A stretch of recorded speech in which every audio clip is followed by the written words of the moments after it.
Hello दोस्तों, welcome two by study circle. दोस्तों आज हम स्टार्ट करेंगे अपनी सेकंड क्लास चैप्टर थर्ड की। जो तीसरा चैप्टर हम पढ़ रहे हैं लॉज ऑफ मोशन, उसकी अभी तक एक क्लास हो चुकी है। आज हम स्टार्ट करने वाले हैं सेकंड क्लास। और आज जो सेकंड क्लास में हम पढ़ने वाले हैं न्यूटन्स के लॉज पढ़ने वाले हैं तीनों। जो न्यूटन ने तीनों गति के नियम दिए थे उनके बारे में अच्छे से पढ़ेंगे। दोनों ही मीडियम में पढ़ेंगे, हिंदी मीडियम में भी और इंग्लिश मीडियम में भी। मैं उम्मीद करता हूँ आप रजिस्टर लेके बैठे होंगे और अच्छे से प्रॉपर नोट्स बनाओगे। हिंदी मीडियम वाले हिंदी में और इंग्लिश वाले इंग्लिश में। तो आज हम पढ़ेंगे पहले न्यूटन के गति के नियम, जो 3 नियम थे। उसके बाद हम पढ़ेंगे थोड़ा फोर्स यानी बल के बारे में। बल क्या है, बल से क्या होता है, ये सारी चीजें पढ़ेंगे। उसके बाद हम पढ़ेंगे इक्विलिब्रियम ऑफ कंकरेंट फोर्सेस, संगामी बलों का संतुलन। तो ये सारी चीजें आज हम डिस्कस करने वाले हैं, इसलिए वीडियो के लास्ट तक बिल्कुल ध्यान से पढ़ें और अच्छे से प्रॉपर तरीके से नोट्स बनाएं। थ्योरी और न्यूमेरिकल हम इस कोर्स के अंदर दोनों ही कंप्लीट कराएंगे। साथ में पिछले साल के क्वेश्चंस भी करेंगे, जो टॉपिक के क्वेश्चंस होंगे, और पिछले साल के पेपर भी सोल्व करेंगे। तो जो बच्चे इसको डेमो के लिए देख रहे हैं, बिल्कुल आप टेंशन फ्री हो करके आराम से कोर्स खरीद सकते हैं। आपको पूरा कोर्स कराया जाएगा बिल्कुल अच्छे तरीके से, ऐसे ही कराया जाएगा जैसे आपने अभी तक की ये वीडियो देखी हैं। तो इससे पहले हमने एक सिलेबस की वीडियो डाल दी है और एक आपकी इससे पहले एक लेक्चर हो चुका है और ये आज आपका सेकंड लेक्चर है। तो आप यहाँ तक अच्छे से देख करके आप समझ जाओगे कि हाँ भाई कैसा पढ़ा रहे हैं, कैसा आपको कंटेंट मिलने वाला है। 299 रुपये में केवल आपको ये पूरा का पूरा कोर्स मिल जाएगा, केवल 299 रुपये में। तो आइए स्टार्ट करते हैं, हम 1 बाय 1 अपने टॉपिक की तरफ बढ़ते हैं। आज जो हम स्टार्ट कर रहे हैं न्यूटन्स लॉज ऑफ मोशन, तो मैं आपको समझाऊं थोड़ा सा। न्यूटन ने गति के 3 नियम दिए थे। पहला नियम यानी कि फर्स्ट लॉ ऑफ मोशन, जो फर्स्ट लॉ था उसका न्यूटन का, वो उन्होंने ये कहा था कि कोई भी बॉडी या कोई भी ऑब्जेक्ट अगर रेस्ट पर है तो रेस्ट पे रहेगा और अगर मोशन में है तो मोशन में रहेगा। कब तक रहेगा? जब तक हम बाहर से कोई एक्सटर्नल फोर्स ना लगा दे। यानी कोई भी वस्तु या तो विराम अवस्था में रहेगी या गतिमान अवस्था में रहेगी। कब तक रहेगी? जब तक उस पर बाहर से कोई बल ना लगे। ये न्यूटन का पहला नियम है। ये वैसे हम लास्ट क्लास में डिस्कस कर चुके थे, लेकिन फिर भी आज हमने इसको बता दिया शुरू से कि न्यूटन्स के तीनों नियम एक साथ हो जाएं। तो फर्स्ट लॉ क्या है? फर्स्ट लॉ ऑफ मोशन क्या है हमारा? A body is in the rest or motion. एक बॉडी आपकी तब तक रेस्ट पर और मोशन में रहेगी unless it is acted by a net external force, जब तक उस पर कोई भी बाहरी फोर्स ना लगे। कोई वस्तु विराम या गति की अवस्था में तब तक बनी रहती है जब तक उस पर बाहरी बल का प्रयोग ना किया जाए। मान लो अगर मेरे पास ये कोई मार्कर यहाँ पर रखा हुआ है, जब तक मैं इस पे बाहर से कोई बल नहीं लगाऊंगा तो ये विराम अवस्था में रहेगा, ये रेस्ट पर ही रहेगा। और अगर मैंने इस पे बाहर से कोई बल लगा दिया तो ये अपने रेस्ट से, जो रेस्ट वाली स्टेट है इसकी, जो अवस्था है विराम अवस्था, उससे बदल जाएगा। कौन सी अवस्था में आ जाएगा? मोशन में आ जाएगा, गतिमान अवस्था में आ जाएगा। ये था हमारा फर्स्ट लॉ ऑफ मोशन। आइए बढ़ते हैं सेकंड लॉ ऑफ मोशन, गति का दूसरा नियम। गति का दूसरा नियम क्या है? इससे पहले हमने पढ़ा था मोमेंटम। क्या पढ़ा था हमने? मोमेंटम, जिसको हिंदी में कहते हैं संवेग। तो मोमेंटम क्या होता है? मोमेंटम पहले आपको थोड़ा सा याद दिला दूं मैं। मोमेंटम हमने पढ़ा था P = mv। मास और वेलोसिटी का जो प्रोडक्ट होता है उसको क्या कहते हैं? हम मोमेंटम कहते हैं। हिंदी में क्या कहते हैं इसको? संवेग। क्या कहते हैं इसको? संवेग। संवेग कहते हैं। तो संवेग क्या होता है? द्रव्यमान और वेग का जो गुणनफल है, जो इन दोनों की मल्टीप्लाई कर देते हैं तो क्या आता है हमारे पास? वो संवेग आता है। अब सेकंड लॉ के अंदर क्या बताया गया? तो सेकंड लॉ ऑफ मोशन क्या है? जो फोर्स है हमारा, फोर्स डायरेक्टली प्रोपोर्शनल होता है rate change of linear momentum. Momentum का जो रेट चेंज होगा, जो संवेग में परिवर्तन की दर है, बल उसके समानुपाती होता है। Force directly proportional to the rate change of linear momentum. ये है हमारा second law of motion. Hindi में बात करें, जो बल होता है वो संवेग के परिवर्तन की दर के समानुपाती होता है। तो यहाँ हिंदी में भी लिखा हुआ है और इंग्लिश में भी लिखा हुआ है। ये जो डायरेक्टली प्रोपोर्शनल, इंग्लिश में बोलते हैं इसको डायरेक्टली प्रोपोर्शनल और हिंदी में बोलते हैं इसको समानुपाती, इस निशान को। और ये d/dt जो है हमारा, ये क्या है हमारा? p क्या है यहाँ पर हमारा? संवेग। और इंग्लिश में है हमारा मोमेंटम। d/dt का मतलब होता है परिवर्तन की दर, रेट चेंज, जिसको बोलते हैं हम क्या बोलते हैं? Rate of change. किसी भी क्वांटिटी में समय के साथ में कितना बदलाव आ रहा है वो हम डिफरेंशिएशन से दिखाते हैं। तो सेकंड लॉ के हिसाब से force is directly proportional to the rate change of linear momentum. Hindi की बात करें, जो बल किसी वस्तु पर जो लगता है वो क्या होता है, वो समानुपाती होता है संवेग के परिवर्तन की दर के। अब इसको हम आगे देखते हैं कि यहाँ से हमारे कैसे बल का फॉर्मूला बनेगा, कैसे फोर्स का फॉर्मूला बनेगा। जब ये प्रोपोर्शनलिटी का साइन हटता है तो एक कांस्टेंट मिलता है k, और यहाँ हमारे पास हो जाता है F बराबर k इंटू में dp बाई dt। अब हमने पहले से ही फॉर्मूला एक पढ़ा था कि p बराबर क्या होता है mv, mass into velocity. p बराबर क्या होता है, मास इंटू में वेलोसिटी। चलो यहां लिख देते हैं इसको। तो f बराबर क्या हो जाएगा हमारे पास k, और dp की जगह क्या लिख देंगे mv बाय dt। ऐसा हमने इसलिए लिख दिया क्योंकि p की वैल्यू क्या थी हमारे पास mv, मास इंटू वेलोसिटी, द्रव्यमान इंटू में वेग। हमने p की वैल्यू यहां पर रख दी। अब k की वैल्यू यहां पर हम ले लेते हैं 1, क्योंकि ये कांस्टेंट है, तो हमारे पास f की वैल्यू आ जाएगी और m बाहर आ जाएगा, क्योंकि द्रव्यमान भी कांस्टेंट है, उसमें कोई भी परिवर्तन नहीं होता।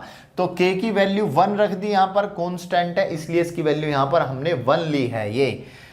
अब m बाहर आ जाएगा तो हमारे पास यहाँ क्या बचेगा, dv बाय dt। और मेरे भाई आपको बता दूं एक्सेलरेशन क्या होता है, dv बाय dt। एक्सेलरेशन क्या होता है हमारा, dv बाय dt। तो यहाँ पर फोर्स क्या बन जाएगा आपका ma, dv बाय dt की जगह क्या आ जाएगा आपका ma, मास इंटू में एक्सेलरेशन। अब ये हमारे पास फोर्स का यानी बल का फॉर्मूला आ चुका है ma। a क्या है यहाँ पर, इसको इंग्लिश में तो एक्सेलरेशन बोलते हैं, हिंदी में बोलते हैं इसको त्वरण। क्या बोलते हैं इसको, हम त्वरण बोलते हैं हम इसको। अब यहाँ पर हमारा इसका जो मात्रक है, मात्रक मतलब यूनिट, SI यूनिट क्या है इसकी, मास यानी द्रव्यमान की SI यूनिट क्या होती है, किलोग्राम। और एक्सेलरेशन क्या होता है, देखो वेलोसिटी की मास मीटर पर सेकंड, एक्सेलरेशन की हो जाएगी मीटर पर सेकंड की पावर -2। इसी को ही हम क्या बोलते हैं, न्यूटन। क्या बोलते हैं इसको हम, न्यूटन बोलते हैं। इसी को ही क्या बोलते हैं हम, न्यूटन। किलोग्राम मीटर पर सेकंड की पावर -2 को ही क्या बोलते हैं हम, न्यूटन। तो ये था हमारा सेकंड लॉ ऑफ मोशन, गति का दूसरा नियम। पहला नियम क्या था, अगर कोई वस्तु विराम अवस्था में, तो विराम में रहेगी। कब तक, जब तक उस पर बाहर से कोई फोर्स ना लगे। सेकंड लॉ ऑफ मोशन क्या था, rate of change of momentum is directly proportional to the external force. जो बाहर से फोर्स लगेगा उसमें वो किसके समानुपाती होगा, संवेग के परिवर्तन की दर के। यार फोर्स डायरेक्टली प्रोपोर्शनल किसके, dp बाय dt के। अब यहां से प्रोपोर्शनलिटी का साइन हटता है तो क्या मिल जाता है आपको, एक constant k, dp by dt। k की वैल्यू आपकी 1 होती है यहां पर, तो k 1 हो जाएगा, ये पूरा आपने मान लो खत्म मान लो। और p की जगह हमने मोमेंटम का फॉर्मूला क्या पढ़ा था, mv, तो p की जगह क्या लिख दिया mv। k 1 हो गया बिल्कुल खत्म, m बाहर आ गया क्योंकि कांस्टेंट है, यहाँ क्या बचेगा v, तो हमारे पास हो जाएगा dv बाय dt। और dv बाय dt किसका होता है, rate change in velocity. Change in velocity क्या कहलाता है आपका, एक्सेलरेशन। यानी कि जो वेग में परिवर्तन होता है उसको क्या कहते हैं हम, त्वरण कहते हैं। क्या कहते हैं उसको, त्वरण कहते हैं। अगर कोई बच्चा इसमें कंफ्यूज हो, ये a क्या है, ये क्या है हमारा त्वरण, क्या है ये, त्वरण कहते हैं हम इसको। त्वरण का फॉर्मूला होता है, वेग में जो भी परिवर्तन हो रहा है उसको त्वरण कहते हैं। इंग्लिश में क्या कहेंगे, acceleration. Rate change of velocity, rate change in velocity is called acceleration. तो ये dv बाय dt की जगह क्या आ गया हमारे पास, एक्सेलरेशन। फोर्स का फॉर्मूला क्या बन गया, F equal to ma। Force का फॉर्मूला क्या बन गया, F equal to ma। m क्या है, मास, a क्या, एक्सेलरेशन। अब इसकी यूनिट की बात करें तो फोर्स की यूनिट तो आपने न्यूटन पढ़ रखी है, लेकिन एक यूनिट और होती है किलोग्राम मीटर पर सेकंड की पावर -2। यहां तक हमने 2 लॉज इसके क्लियर कर चुके हैं। आइए बढ़ते हैं थर्ड लॉज की तरफ। तीसरा नियम क्या है, तीसरा नियम जो है हमारा वो मैं बता दूं, इसके अंदर जो लिखा हुआ है वो ये है, to every action there is an equal and opposite reaction. मान लो आप जो है किसी चीज पर जो है आप फोर्स लगा रहे हो, सपोज करो मैं इसके ऊपर यहाँ बोर्ड के ऊपर फोर्स लगा रहा हूँ, तो जितना फोर्स मैं बोर्ड पर लगाऊंगा फोर्स भी मेरे ऊपर, ये बोर्ड भी मेरे ऊपर उतना ही फोर्स लगाएगा। तो थर्ड लॉ यही कहता है जितना किसी बॉडी पर आप फोर्स लगा रहे हो उतना ही वो बॉडी आपके ऊपर भी फोर्स लगा रही है। अगर हम ज़मीन के ऊपर खड़े हैं, अगर हम लैंड पर खड़े हैं, अर्थ के ऊपर खड़े हैं, तो जितना फोर्स हम अर्थ पे लगा रहे हैं उतना ही फोर्स अर्थ भी हमारे ऊपर लगा रही है। इसी को कहते हैं, ये रहा, to every action there is an equal and opposite reaction. Equal तो मतलब बराबर बल लगेगा, अपोजिट मतलब बिल्कुल उसके अपोजिट साइड में लगेगा। अगर मैं मान लो इस व्हाइट बोर्ड पर ऐसे फोर्स लगाऊं अंदर की तरफ को, तो ये मेरे पे कैसे फोर्स लगाएगा, बाहर की तरफ को। लेकिन दोनों फोर्स क्या होंगे, हमेशा इक्वल और अपोजिट होंगे। तो नेट रिजल्टेंट क्या आ जाएगा उनका, मान लो एक फोर्स इधर से लगाया, एक फोर्स इधर से, तो ये हाथ भी इसके ऊपर बराबर फोर्स लगा रहा है और ये भी, ठीक है। तो ये दोनों फोर्स हो गए। तो इसी को क्या कहते हैं हम, थर्ड लॉ ऑफ मोशन, गति का तीसरा नियम। हिंदी में लिखा हुआ है प्रत्येक क्रिया की उसके बराबर और विपरीत प्रतिक्रिया होती है। यानी अगर कोई भी क्रिया आप कर रहे हो, कोई भी आप प्रत्येक क्रिया की उसके बराबर और विपरीत प्रतिक्रिया होती है।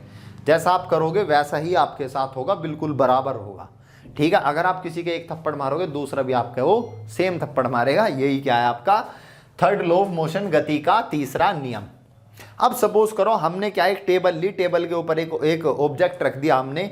अब ये मान लो जो है, जस्ट सपोज करो ये टेबल है और टेबल के ऊपर ये ऑब्जेक्ट रख दिया है। तो मेरे भाई ये बताओ आप, ये जो डस्टर है ये भी इसके ऊपर हाथ पे मेरे बड़ा एक फोर्स लगाएगा, नीचे को वजन लग रहा होगा ना, इसका वेट होगा, तो ये फोर्स इस पे नीचे को लगाएगा। वो फोर्स मान लिया हमने, क्या मान लिया, वो F1। क्या मान लिया, F1।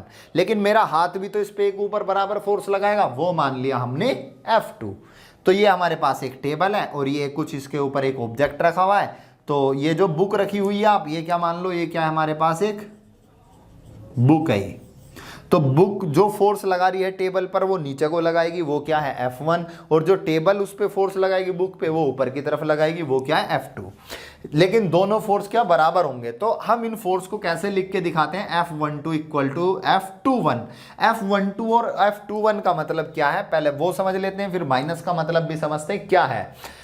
तो F12 का मतलब ये है कि भाई मेरे पास मान लो ये मेरी टेबल है, ये मेरी बुक है, और जो मेरी जो ये क्या नाम है, ये बुक है और ये क्या है, मेरी टेबल है। तो F12 का मतलब ये है कि जो हमारे पास पहला वाला जो ऑब्जेक्ट है, सपोज करो तो जैसे मान लो पहला वाला ऑब्जेक्ट ये मान लिया, दूसरा ये मान लिया, तो इसका मतलब ये है force on one due to two, पहले वाले पर फोर्स दूसरे की वजह से। पहले वाले पर फोर्स किसकी वजह से, दूसरे की वजह से। अगर मान लो मैं इनको ऐसे लिख दूं यहाँ पर, अगर कोई कंफ्यूजन ना हो, ये ऑब्जेक्ट 1 है और ये ऑब्जेक्ट क्या है हमारा 2, क्या है 2। तो ये ऊपर को फोर्स लग रही है, कौन लगा रहा है, 2 लगा रहा है। किस पे लग रही है ये वाली फोर्स, ये बुक पर लग रही है, 1 वाले पर। तो आप इसको कह सकते हो पहले वाले पर फोर्स दूसरे वाले की वजह से। और ये जो बुक किस पे फोर्स लगा रही है, टेबल पे लगा रही है, दूसरे वाले पे फोर्स लगा रही है ये। तो इस पे कह सकते हो आप 2 वाले पर फोर्स 1 वाले की वजह से। जिस पर फोर्स लगती है उसको पहले लिखते हैं और जो फोर्स लगाता है उसको बाद में लिखते हैं। ध्यान से सुनना। अगर मान लो मेरे पास ये इस तरह से, मैं यहाँ पर आपको बताना चाहूँ, ये एक A है और ये एक ये B है। अगर ये A इस पर फोर्स लगा रहा है तो इसको मैं कहूँगा B वाले पर फोर्स कौन लगा रहा है, A। तो इधर को जो फोर्स लगेगी ये कौन सी होगी, FBA। अगर ये इस पर फोर्स लगाएगा तो इसकी फोर्स को क्या बोलेंगे, फोर्स किस पे लग रही है, A वाले पर। लगा कौन रहा है, B। अब न्यूटन का जो थर्ड लॉ ये कहता है अगर कोई चीज़ है तो इक्वल और अपोजिट फोर्स लगाएंगे। तो ये दोनों इक्वल होंगे लेकिन अपोजिट होंगे, डायरेक्शन दोनों की क्या है, अलग। एक की डायरेक्शन ये है और एक की डायरेक्शन ये है, इसलिए हमने एक को पॉजिटिव दिखाया और एक को निगेटिव दिखाया। यहाँ पर एक की डायरेक्शन ऊपर है और एक की डायरेक्शन क्या है, नीचे है, इसलिए इनको क्या दिखाया है, पॉजिटिव और निगेटिव। तो F12 का मतलब क्या, पहले वाले पर फोर्स दूसरे की वजह से, पहले वाले पर फोर्स दूसरे की वजह से। और F21 का मतलब क्या, दूसरे वाले पर फोर्स पहले की वजह से। जो पहले लिखा होगा उस पर फोर्स लगेगी और जो बाद में लिखा होगा वो फोर्स लगाएगा, यानी बल लगाएगा। मैं तो अब ये क्लियर हो गया होगा बिल्कुल। अब बढ़ते हैं आगे फोर्स की तरफ। फोर्स यानी कि हिंदी में क्या कहते हैं उसको, बल। बल क्या है, फोर्स क्या है। तो ये फोर्स क्या है आपका, आप किसी चीज को खींचते हो, पुश या पुल करते हो, आप खींचते हो या फिर धकेलते हो। पुश कर रहे हो, धकेल रहे हो, पुल कर रहे हो, खींच रहे हो, तो आप ये दो ही काम करते हो। तो इनका जो आपका कोई भी इनका इफेक्ट है, जो इनका असर है, पुश करने या पुल करने का जो इफेक्ट है, उसी को क्या कहते हैं हम? फोर्स कहते हैं। तो it is an external effect in the form of push और पुल। हिंदी में क्या कह सकते हैं? यह एक धकेलने और खींचने के रूप में बाहरी प्रभाव होता है। धकेलने और खींचने का ही प्रभाव को क्या कहते हैं हम? बल कहते हैं। It is an external effect in the form of push और पुल। ठीक है, ये बात क्लियर होगी। फोर्स से क्या क्या कर सकते हैं हम? देखो, फोर्स जो है किसी वस्तु का शेप और साइज को चेंज कर सकता है। फोर्स क्या कर सकता है? फोर्स में change the shape and size of an object. दूसरी चीज क्या है? फोर्स जो है किसी भी चीज के मोशन को इन्फ्लुएंस कर सकता है। किसी भी बॉडी के मोशन को घटा सकता है, बढ़ा सकता है। मतलब किसी बॉडी की गति को ये प्रभाव उस पर डाल सकता है, या तो किसी की गति को बढ़ा भी सकता है और ये घटा भी सकता है। तीसरा क्या है? किसी भी बॉडी को ये किसी एक्सिस के अबाउट रोटेट कर सकता है। एक्सिस के अबाउट मान लो ये एक्सिस है और मैं इसको ऐसे ऐसे रोटेट कर दूं, या मान लो ये एक्सिस इसके चारों तरफ ऐसे ऐसे घुमा दूं, बीच में कोई एक्सिस मान के चारों तरफ रोटेट कर दें, तो ये फोर्स जो है इस तरह के काम भी कर सकता है। और भी कुछ भी आप, तो फोर्स तो वैसे आप जानते होंगे, जो आम जिंदगी में किसी पर जोर लगाना, बल लगाना, सब क्या है? वो आपका फोर्स ही है। हिंदी में भी लिखा हुआ है, बल वस्तु की आकृति और आकार बदल सकता है। बल वस्तु की गति को प्रभावित भी कर सकता है। तीसरा है, बल किसी वस्तु को किसी अक्ष के चारों तरफ परितः घूर्णन करा सकता है। घूर्णन मतलब घुमा सकता है। तो ये बात क्लियर हो गई। तो अभी तक हमने क्या पढ़ा है? पहले न्यूटन्स के 3 लॉज पढ़े थे। पहला first law, second law, third law. उसके बाद हमने थोड़ा फोर्स के बारे में पढ़ा है, और अब पढ़ेंगे इक्विलिब्रियम ऑफ कंकरेंट फोर्सेस, संगामी बलों का संतुलन। संगामी बलों का संतुलन। संगामी बलों का संतुलन क्या है? अगर मेरे पास कोई एक पॉइंट है और इस पर बहुत सारे फोर्स लग रहे हैं, एक पॉइंट पे मान लो ये मार्क, एक कोई पॉइंट ले लो, ये पॉइंट है और इस पर बहुत सारे फोर्स लग रहे हैं, F1, F2, F3, F4, F5। तो अगर किसी पॉइंट पर एक साथ बहुत सारे फोर्स लगते हैं तो उन सभी बल को क्या कहते हैं हम? कंकरेंट फोर्सेस कहते हैं। तो लिख रहा है यहां पर, a number of forces acting simultaneously at a point are called concurrent forces. तो अगर किसी पॉइंट पर एक साथ बहुत सारे बल लगे, यानी किसी बिंदु पर एक साथ लगने वाले बल क्या कहलाते हैं? संगामी बल कहलाते हैं। अब इनकी एक प्रॉपर्टी होती है। इनकी प्रॉपर्टी क्या होती है? प्रॉपर्टी ये है, These forces are in equilibrium if their resultant is 0। अगर मान लो मेरे पास ये एक डस्टर है और मैंने इस पर बहुत सारे फोर्स लगा दिए चारों तरफ, और ये कहीं मूव नहीं कर रहा, भाई इधर भी फोर्स लग रहा, ऐसे भी फोर्स लग रहा, ऐसे भी फोर्स लग रहा है। अब ये किस कंडीशन में मूव नहीं करेगा वो मैं आपको दिखा देता हूं। यहाँ पर एक बार इसको नोट कर लेना, स्क्रीनशॉट लेना चाहते हो तो स्क्रीनशॉट इसका ले लेना, और जो है प्रॉपर तरीके से इसको लिख लेना। थोड़ा मिटा देते हैं भाई, इसको समझा देते हैं। तो सपोज करो, अब मान लो इसको मिटा देते हैं। अब मान लो जो है ये हमारा कोई ये ऑब्जेक्ट है। अब मैंने इस पे एक फोर्स इधर लगाया, मान लो 3 न्यूटन का लगा दिया, इस पर इधर लगा दिया 4 न्यूटन का, और इधर मैंने 2 फोर्स लगा दिए 2-2 न्यूटन के, और इधर मैंने फोर्स लगा दिया 2 फोर्स इधर लगा दिए, एक न्यूटन का और एक 2 न्यूटन का।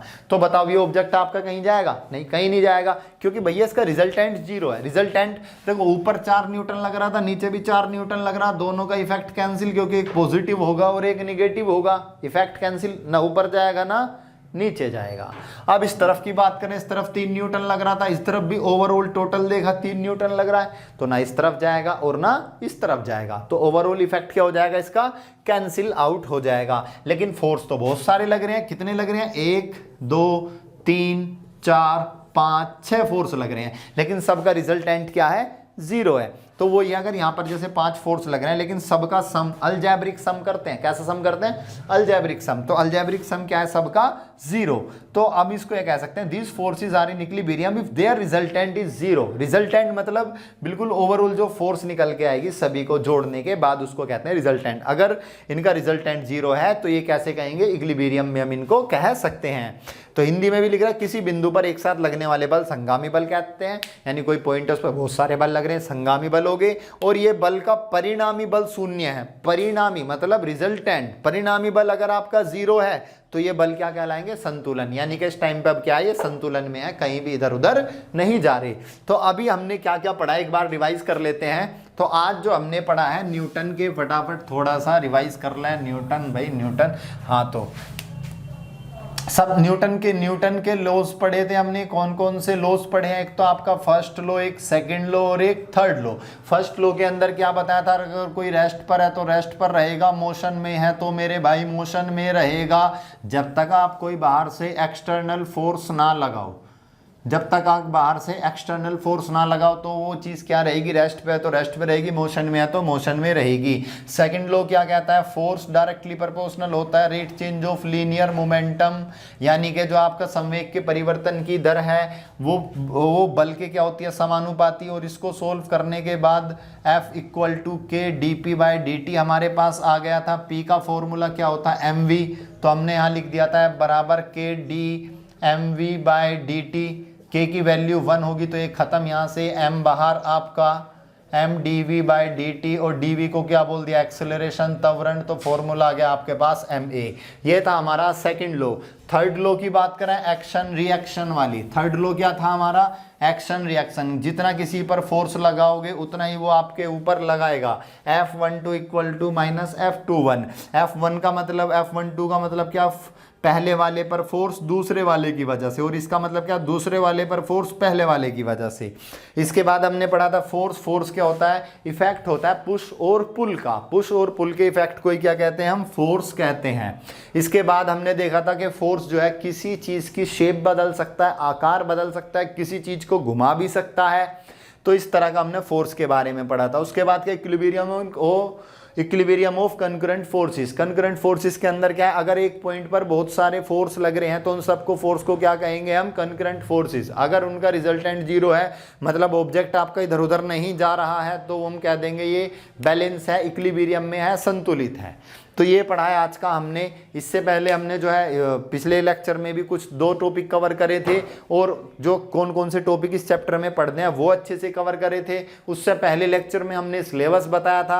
अगर आपने वो अभी तक नहीं देखे हैं तो सबसे पहले आप सिलेबस की वीडियो देखिए, उसके बाद आप लेक्चर 1 देखिए, फिर लेक्चर 2 देखिए, तब आपको चीज़ें कहीं से समझ में आएंगी। अगर आपको ये चीज़ें हेल्पफुल लगती हैं तो आप यकीन मानिए आपको जो है पेपर में एज इट इज़ जो चीज़ें पढ़ाएंगे, जो क्वेश्चंस कराएंगे पेपर में एज इट इज आपको वहां पर ये रखे मिलेंगे। आपको पिछले साल के अभी क्वेश्चंस दिखाऊंगा, क्वेश्चंस के पेपर दिखाऊंगा, तो आप खुद कहोगे हाँ जी जो पढ़ाया वही पेपर में आ रहा है। एनआईएस के अंदर ऐसे नहीं कि कुछ कहीं से आ जाता है, वही पिछले साल के प्रीवियस ईयर ही चीजें सारी की सारी एनआईएस रिपीट करता है। तो मेरे भाई ध्यान से पढ़ें, पूरा सिलेबस कराया जाएगा, 18 के 18 चैप्टर आपको अच्छे से कराए जाएंगे।